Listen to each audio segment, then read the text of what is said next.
এক কথা, যা আল্লাহ আদেশ করেছেন আদেশগুলিকে জীবনে মেনে নেওয়া, আর যা নিষেধ করেছেন নিষেধগুলিকে ছেড়ে দেওয়া।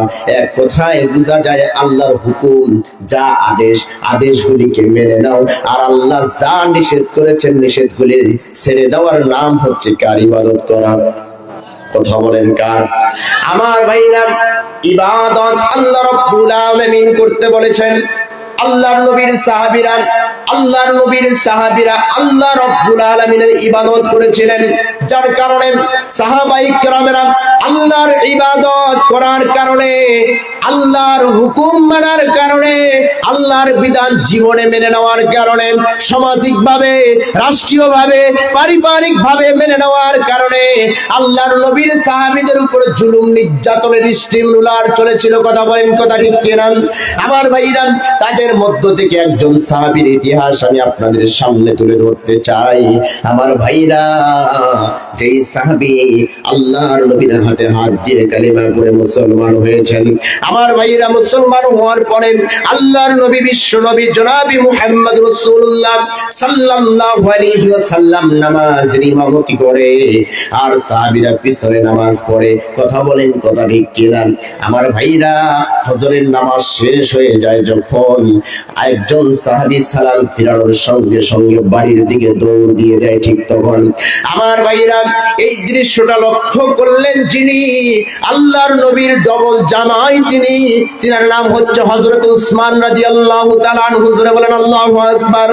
হযরত উসমান রাদিয়াল্লাহু তাআলা আনহু যখন এই দৃশ্য দেখলেন, আল্লাহর নবী নামাজ পড়ান আর সালাম ফিরানোর সঙ্গে সঙ্গে এই সাহাবী দৌড় দিয়ে বাড়ির দিকে চলে যায়। এমন সময় আল্লাহর নবীর সাহাবী হযরতে আলী, হযরতে উসমান জিন্নুরাইন রাদিয়াল্লাহু তাআলা আনহু ফজরের নামাজ শেষ হয়ে যাওয়ার পরে হযরত উসমান দাঁড়ায় যায়, ডাক দিয়ে বলেন, ইয়া রাসূলুল্লাহ, আমি আপনার কাছে একটি অভিযোগ দিতে চাই। আল্লাহর নবী, বিশ্ব নবী সাল্লাল্লাহু আলাইহি ওয়াসাল্লাম ডাক দিয়ে বলেন, উসমান, কি অভিযোগ দিতে চাও? তাড়াতাড়ি আমার কাছে অভিযোগটা দিয়ে দাও।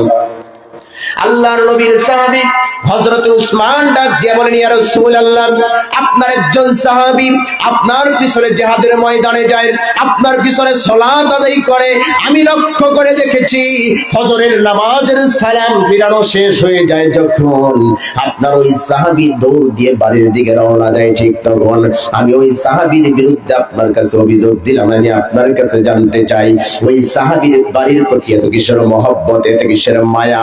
আপনি তাড়াতাড়ি আমার বিচার করে দেন।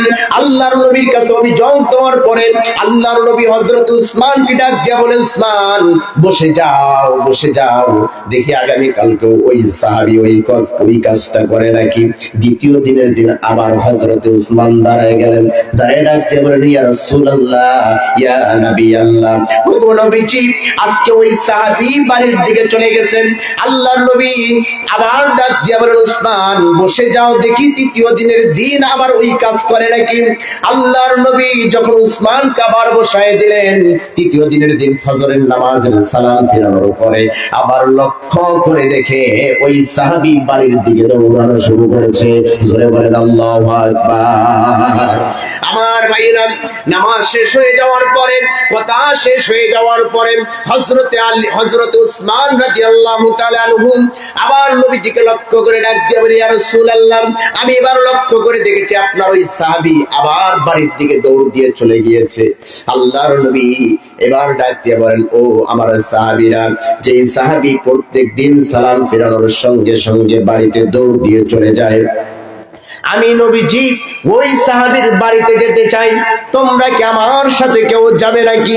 আচ্ছা বলেন, দুনিয়ার কোন এমপি মন্ত্রী, বিগত দিন আমরা লক্ষ্য করে দেখেছি, কোন চেয়ারম্যান যদি বলে আমি অমুক জায়গায় যেতে চাই, তার কর্মীরা কি না যেতে পারে? কথা বলে না। যেখানে যার জন্য আল্লাহ আসমান সৃষ্টি করেছেন, যে নবীর জন্য জমিন সৃষ্টি করেছেন, যে নবীর জন্য সব কিছু সৃষ্টি করলেন, সাহাবীরা কোরআন পেলেন, সেই নবী যদি বলে সাহাবীরা আমি যাব, তোমরা যাবে নাকি? ওই সাহাবীরা না যেয়ে থাকতে পারে নাকি? কথা বলেন। আল্লাহর নবীকে সাহাবীরা ডাক দিয়া বলে, ইয়া রাসূলুল্লাহ, যদি নিয়ে যান আমরা আপনার সঙ্গে যেতে চাই। আল্লাহর নবী ডাক দিয়া বলে, ঠিক আছে, তোমরা আমার পিছে পিছে হাঁটতে শুরু করো। আল্লাহর নবী সামনে সামনে যায়, সাহাবীরা পিছনে পিছনে লক্ষ্য করে যায়। যখন ওই সাহাবীর বাড়ির দরজায় চলে গেলেন, যেই সাহাবী প্রত্যেকদিন সালাম ফেরানোর সঙ্গে সঙ্গে বাড়িতে চলে যায়, ওই সাহাবীর অন্য কোনো নাম নয়, সেই সাহাবীর নাম হচ্ছে হযরতে আবু তালহা রাদিয়াল্লাহু তাআলা আনহু। একটু জবান খুলে বলা যাবে কি আল্লাহু আকবার।